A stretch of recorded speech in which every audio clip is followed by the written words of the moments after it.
Hello everyone, আজ তৈরি করেছি মাত্র 10 মিনিটে নিরামিষ দিনের একদমই পারফেক্ট মুচমুচে আর কুরকুরে মিনি কচুরি রেসিপি।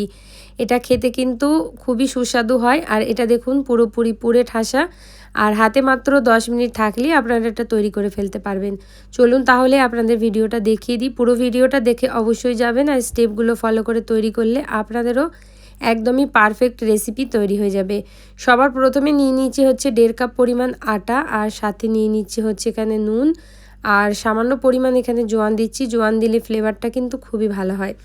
আর জোয়ানটাকে দেওয়ার আগে একটুখানি হাতে করে ক্রাশ করে দেবেন, এতে কি হবে যে ফ্লেভারটা খুব সুন্দরভাবে বেরিয়ে আসবে। 2 চামচ মতো দিয়ে দিচ্ছি এখানে রিফাইন তেল, দিয়ে খুব ভালো করে প্রথমে এই আটাটাকে আমাদেরকে ময়ান করে নিতে হবে, সুন্দর করে মাখিয়ে নিতে হবে। যেমন এরকম হাতে মুঠো বাঁধলেই দেখুন সুন্দরভাবে হয়ে যাচ্ছে। এবার অল্প অল্প করে নর্মাল জল দিয়ে একটু নরম করে ডোটা মেখে নিতে হবে। যেমন নর্মালি রুটির জন্য ডো করি তার থেকে সামান্য একটু নরম করতে হবে। নরম করলে কচুরিগুলো কিন্তু খুব সুন্দর মুচমুচে তৈরি হয়ে যাবে। তো চলুন আটাটা মেখে নিই। এখানে দেখুন অল্প অল্প করে জল দিয়ে কিন্তু আটা মাখা আমাদের একদম কমপ্লিট হয়ে গেল। আর আটাটা দেখুন একদমই নরম করে মেখে নিয়েছি। আটাটা এবার সাইডে রেখে দিচ্ছি, চলে যাচ্ছি পুর তৈরি করার প্রসেসে।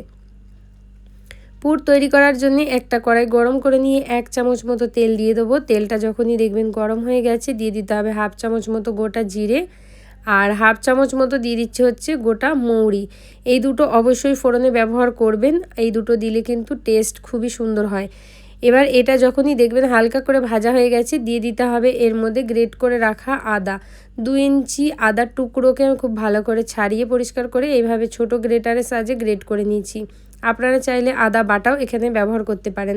আদাটা দিয়ে হালকা হালকা করে ভেজে নেব, প্রায় 20 সেকেন্ড থেকে 30 সেকেন্ড মতন। ভেজে নেওয়ার পরে এতে কিছু ড্রাই মশলা দেবো। গ্যাসের ফ্লেমটা একদমই লো ফ্লেমে করে দিয়েছি। দিয়ে দেবো 1/2 চামচ হলুদ গুঁড়ো, 1 চামচ মতো লঙ্কার গুঁড়ো, আর 1/2 চামচ মতো কাশ্মীরি লাল লঙ্কার গুঁড়ো। এটা কিন্তু শুধুমাত্র কালারের জন্য দিয়েছি, আপনাদের কাছে না থাকলে আপনারা নাও দিতে পারেন। এবার এই মশলাগুলোকে এই বাকি মশলার সাথে ভালো করে মিশিয়ে নেবো। আর মেশানো হয়ে গেলে কিন্তু সঙ্গে সঙ্গে দিয়ে দিতে হবে এর মধ্যে আলু। আগে থেকে সিদ্ধ করে রেখেছিলাম এখানে আমি 4টে আলু, সেগুলোকেই কিন্তু পুরো হাতে করে ক্রাশ করে আমি দিয়ে দেবো। প্রথমে একটুখানি মশলার সাথে আমাদেরকে মাখিয়ে নিতে হবে, তারপরে কিন্তু এগুলোকে ম্যাশারের সাহায্যে ম্যাশ করতে হবে। যত সুন্দরভাবে আলুগুলোকে ম্যাশ করবেন তাহলে কিন্তু কোনো রকমভাবেই কচুরি তৈরি করার সময় ফেটে যাবে না, বা আলুর মধ্যে কোনো রকম দানাভাব থাকবে না।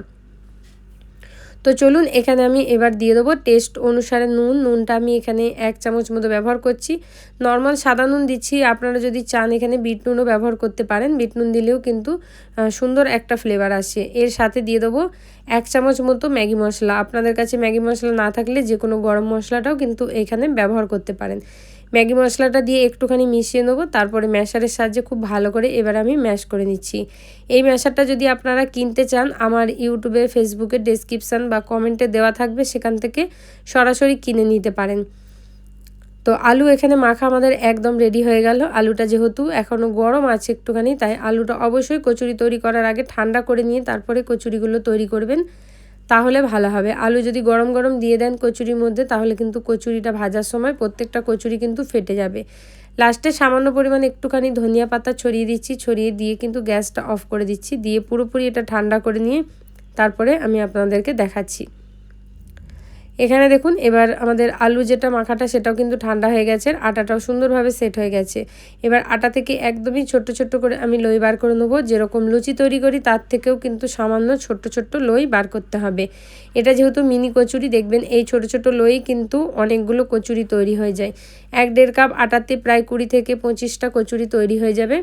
তো এরকম করে হাতের সাহায্যে গোল করে নিতে হবে। তারপরে ছোট ছোট বাটি আকারে, যেমন প্রত্যেকটা কচুরির পুর ভরার জন্য বাটি তৈরি করি ঠিক তেমনই বাটি তৈরি করে নিতে হবে। দেখুন এরকম সুন্দরভাবে গোল করে বাটিটা তৈরি করে নিয়ে যতটা ঠিক আপনাদের আটার ডোটা গোল, ততটাই কিন্তু আলু এরকম করে গোল মাপ করে নিতে হবে। দেখুন যতটা ডো ঠিক ততটাই আলু নিয়েছি। আলুটাকে এইভাবে বসিয়ে দেবেন, যেহেতু আটাটা একদমই নরম করে মাখা, তাই দেখবেন খুব সুন্দরভাবে কিন্তু এটা ভালোভাবে এরকম ঢাকা দেওয়া হয়। যেরকম হাতে করে আস্তে করে ঘুরিয়ে ঘুরিয়ে আপনারা এটাকে বন্ধ করে দেবেন, যাতে কোনো রকমভাবে খোলা অংশ না থাকে। খুব সুন্দরভাবে এরকম ঘুরিয়ে ঘুরিয়ে এটাকে আটকে দিতে হবে।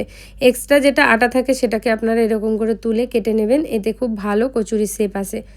এরকম করে দিয়ে হাতে করে সামান্য করে চেপে দিলেই কিন্তু আমাদের কচুরি একটা একদম রেডি হয়ে যাবে। সেম প্রসেস করে কিন্তু আমি 2 থেকে 3টে আরও কচুরি এরকম করে তৈরি করে নেব। তৈরি করে নিয়ে তারপরে সরাসরি ভাজার প্রসেসে চলে যাব। আপনাদের আরও একটা কচুরি কিন্তু আমি এখানে রেডি করে দেখাচ্ছি। এই কচুরিটা কিন্তু আপনারা বেলতে যাবেন না, শুধুমাত্র এরকম করে হাতে করে হালকা হাতে চেপে দিলেই কিন্তু আমাদের কচুরি একদমই রেডি হয়ে যায়।